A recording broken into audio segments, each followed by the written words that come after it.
Hello बच्चों, good morning. कैसे हैं आप लोग? आज हम चालू करने वाले हैं दो चर वाले रैखिक समीकरण। ये 10th के बेसिक मैथ प्लेलिस्ट में मिलेगा। चलिए क्वेश्चन को बनाते हैं। संख्या दो प्रकार के होते हैं, एक होते हैं चर संख्या, दूसरा होता है अचर संख्या। चर संख्या को इंग्लिश में वेरिएबल बोलते हैं और अचर संख्या को कांस्टेंट बोलते हैं। देखिए पहचान कैसे करेंगे। चर संख्या ABCD का कोई भी अक्षर हो, 26 गो, A से लेकर Z तक। एक्स भी हो सकता है, वाई भी हो सकता है, एम भी हो सकता है। कोई भी संख्या ABCD का अक्षर अगर वह अकेले लिखा हो तो वो चर में आते हैं। अचर में क्या आते हैं? तो इसमें ABCD का कोई अक्षर न लगा हो। 5 हो सकता है, √3 हो सकता है, -7 हो सकता है, 0.2 हो सकता है। सभी अचर संख्या हो जाएंगे। और दोनों जब आपस में मिल जाएंगे, यानी कि 2 और इधर का y ले लीजिए, तो यही जो बन जाता है वो अलजेब्रा कहलाता है, चाहे बीजगणित कहलाता है। एक पॉइंट लिखा हुआ रैखिक, एक्स पर पावर अगर एक हो उसको रैखिक बोलते हैं। द्विघात का मतलब होता है एक्स पर पावर 2 तो द्विघात हो गया, और त्रिघात का मतलब हो गया एक्स पर पावर 3। कोई भी क्वेश्चन हो, अगर 2x+3 लिखा हो, अगर पावर में एक हो तो रैखिक होगा। और 3x² प्लस का 2x प्लस का 1 लिखा हुआ है, देखिए x² लगा हुआ है, यानी अधिकतम जो घात होगा, जो सबसे बड़ा जो घात होगा, 2 हो तो उसे द्विघात बहुपद कहेंगे, और जिसका अधिकतम घात 3 हो उसको त्रिघात बहुपद कहेंगे। आप समझ गए होंगे। देखिए यहाँ पे लिखा हुआ है दो चर यानी ABCD का कोई चर हो, 2 गो हो, जैसे 2y प्लस का 3x अलग अलग है, अब प्लस का 9, ये हो गया दो चर वाले रैखिक समीकरण। इस पर पावर नहीं है कहीं पे। देखिए पावर एक के अलावा ज़्यादा कुछ है क्या? 2 नहीं ना है। अगर 2 रहता तो ये हो जाता 2y² प्लस का 3x²। ऐसा रहता क्वेश्चन तो आप इसको बोलते हैं दो चर वाले द्विघात समीकरण बोलते हैं, क्योंकि घात कितना है? 2 गो है। इस पर कई गो घात है? तो एक है, इसलिए होता है दो चर वाले रैखिक समीकरण। एक चीज़ और जान लीजिए, अगर 2x प्लस का 3x प्लस का 9 है तो ये दो चर वाला नहीं हुआ, क्योंकि दोनों सेम है, जुड़ जाएगा। 3 2 5x प्लस का 9, तो ये क्या बन गया? तो ये हो गया एक चर वाले रैखिक समीकरण हो गया। ABCD का दो डिफरेंट अक्षर होगा तब जाके वो दो चर वाला रैखिक समीकरण हो गया। समीकरण को बनाने के लिए आपके पास जो विधि है वो 5 प्रकार है। पहला है विलोपन विधि, दूसरा है प्रतिस्थापन विधि, तीसरा है तुलनात्मक विधि, चौथा है ब्रजगुणन विधि, और पांचवा है ग्राफीय विधि।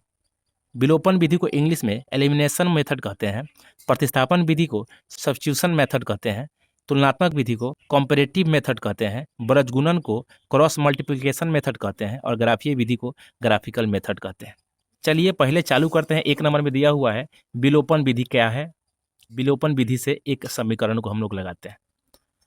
आपका पहला क्वेश्चन है x माइनस 3y बराबर का 7 और 3x माइनस का 3y इज इक्वल टू का 5।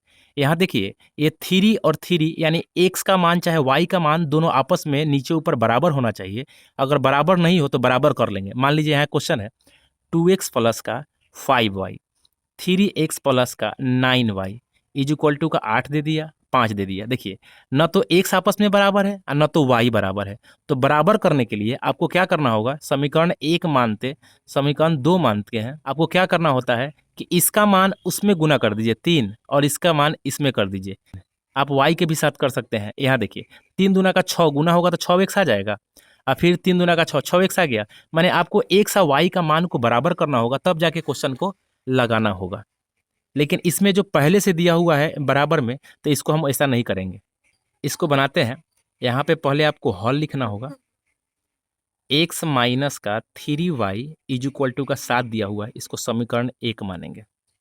नीचे दिया हुआ है 3x माइनस का 3y इज इक्वल टू का 5 दिया हुआ है, इसको समीकरण 2 मानेंगे। यहाँ देख रहे हैं कि y का मान बराबर है, इसलिए आपको गुना नहीं करना होगा। चलिए इसको घटाते हैं।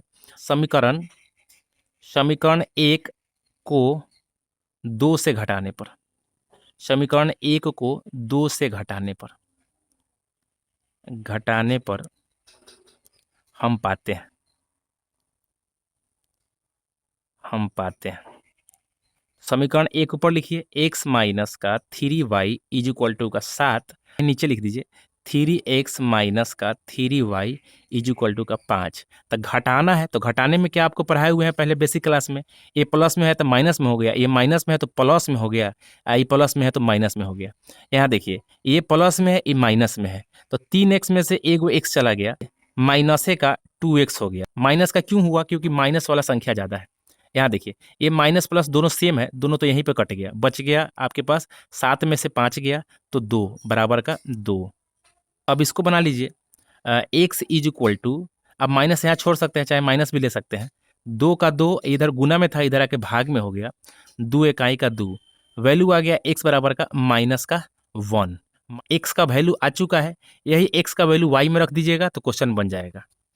बच्चों एक्स का मान आ चुका है, अब एक्स का मान को समीकरण 1 चाहे 2 में रख के वाई का मान निकाल लीजिए। तो समीकरण 2 में रखते हैं तो लिखते हैं एक्स का मान समीकरण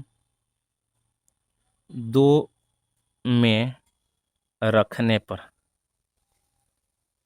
समीकरण 2 कौन सा है?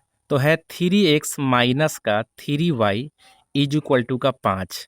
यहाँ देखिए ये 3 का 3 और x के जगह पर माइनस का 1, तो माइनस का 1 माइनस का माइनस 3 का 3, और यहाँ y जो है वैसा ही रहेगा बराबर का 5, क्योंकि y का मान तो निकालना ही है। 3 में 1 से गुना हुआ तो माइनस का 3 और माइनस का 3y इज इक्वल टू का 5।